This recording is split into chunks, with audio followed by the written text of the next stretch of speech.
Assalamualaikum warahmatullahi wabarakatuh. Saya Intan Nurmadona di 59. Di sini akan mempresentasikan artikel review yaitu food consumption at household level food account.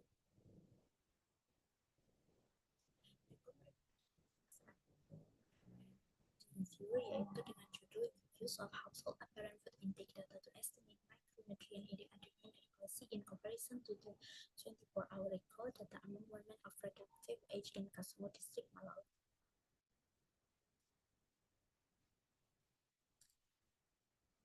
Ini yaitu metode Household Consumption and Expenditure Survey. Ini merupakan salah satu metode penilaian konsumsi pangan yang digunakan untuk memperkirakan jumlah dan jenis pangan yang tersedia untuk dikonsumsi oleh rumah tangga.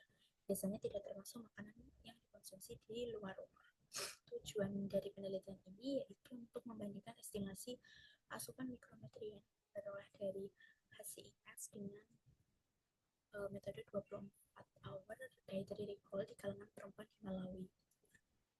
Metode yang digunakan pada artikel ini yaitu mengumpulkan data konsumsi pangan seluruh rumah tangga selama 7 hari melalui wawancara dengan anggota rumah tangga yang bertanggung jawab atas penyiapan makanan. Sedangkan metode pembandingnya yaitu 24-hour recall ini menggunakan pendekatan forecast interactive recall untuk mengidentifikasi semua makanan dan minuman yang dikonsumsi dalam 24 jam sebelumnya. Sampel yang digunakan pada penelitian ini yaitu data HCES yang diambil dari Malawi Fifth Integrated Household Survey pada tahun 2019 hingga 2020 dengan total 183 rumah tangga. Sedangkan untuk data pembandingnya yaitu 24-hour recall ini berdasarkan 177 perempuan dalam addressing hidden hunger with agronomy trial di wilayah yang sama. Kelebihan dan kekurangan dari metode HCES ini yaitu biaya yang digunakan relatif rendah karena dilakukan bersamaan dengan survei ekonomi nasional, representatif di tingkat nasional dan subnasional, kemudian juga dapat digunakan untuk analisis lintas waktu dan wilayah, mengandung data sosial ekonomi yang relevan untuk analisis gizi multisektoral. Kekurangannya yaitu tidak mengukur konsumsi individu dan tidak mencakup distribusi antara rumah tangga, sering tidak mencatat konsumsi di luar rumah sehingga asupan energi cenderung terestimasi rendah. Selain itu juga satuan berat ini tidak seragam menyebabkan kesalahan konversi dan ketergantungan pada kualitas food consumption composition table yang tidak lengkap. Prosedur pelaksanaannya sendiri, pengumpulan data HCIS ini dilakukan dengan menanyakan pada anggota rumah tangga selama yang dikonsumsi dalam 7 hari terakhir.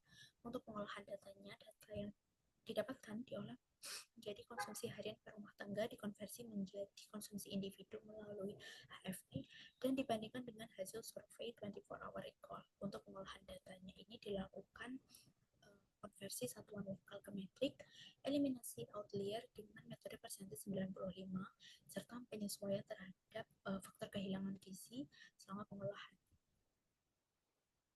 Selanjutnya yaitu hasil penelitian oleh Kalimbia et al.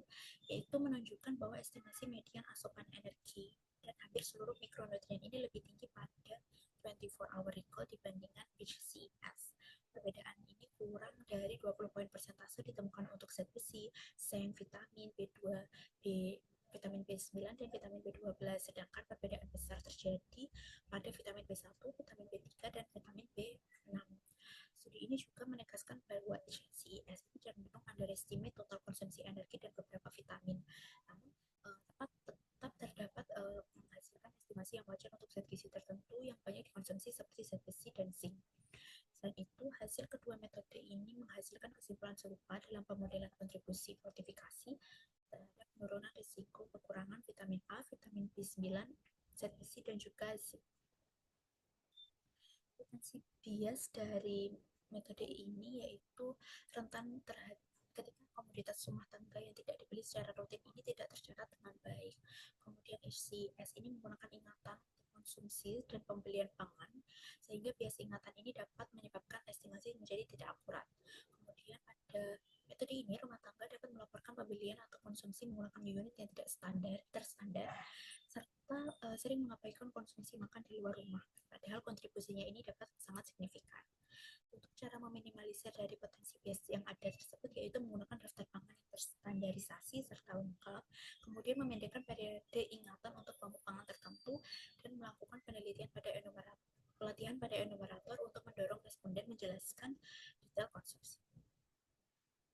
Validitas serta reliabilitas dari metode HCES ini yaitu menurut Calibra et al. Pada 2025, peneliti meningkatkan validitas komparatif dengan menstandarkan tabel konsumsi pangan untuk dua dataset, kemudian menyesuaikan musim pengumpulan data dan melakukan uji statistik non-parametrik. Reliabilitas HCES ini sedang hingga cukup untuk estimasi kelompok, tetapi tidak direkomendasikan untuk tingkat individu. Kemudian menurut Marty et al. Pada 2024, validitas eksternal COD approach yaitu berupa bentuk digitalnya, dikonfirmasi melalui perbandingan langsung dengan metode food supply diary. Hasilnya menunjukkan tingkat konsistensi yang tinggi, yaitu sebesar lebih dari sama dengan 90% pada tingkat kelompok pangan serta tingkat kesamaan 62% pada tingkat item individu. Reliabilitas internal ditujukan melalui hasil imputasi dan validasi otomatis yang mengurangi kesalahan dan meningkatkan konsistensi data antar responden. Kesimpulannya, secara keseluruhan penelitian Calibra et al. Ini menyebutkan bahwa HCES dapat digunakan sebagai alternatif untuk memperkirakan kecukupan asupan gizi pada tingkat populasi. Namun, metode ini tidak dapat sepenuhnya menggantikan 24-hour recall dalam penilaian individu karena keterbatasan dalam mendeteksi variasi konsumsi dan pola diet spesifik. Kemudian rekomendasi kedua metode disarankan agar hasil survei konsumsi pangan lebih komprehensif dan akurat, serta inovasi digital seperti aplikasi pencatatan konsumsi berbasis web seperti yang dilakukan penelitian Marty et al. Dapat menjadi solusi untuk mengurangi bias laporan dan meningkatkan kualitas data konsumsi pangan. Itu merupakan referensi yang saya gunakan dalam artikel review kali ini. Sekian yang dapat saya sampaikan, kurang lebihnya saya mohon maaf. Assalamualaikum warahmatullahi wabarakatuh.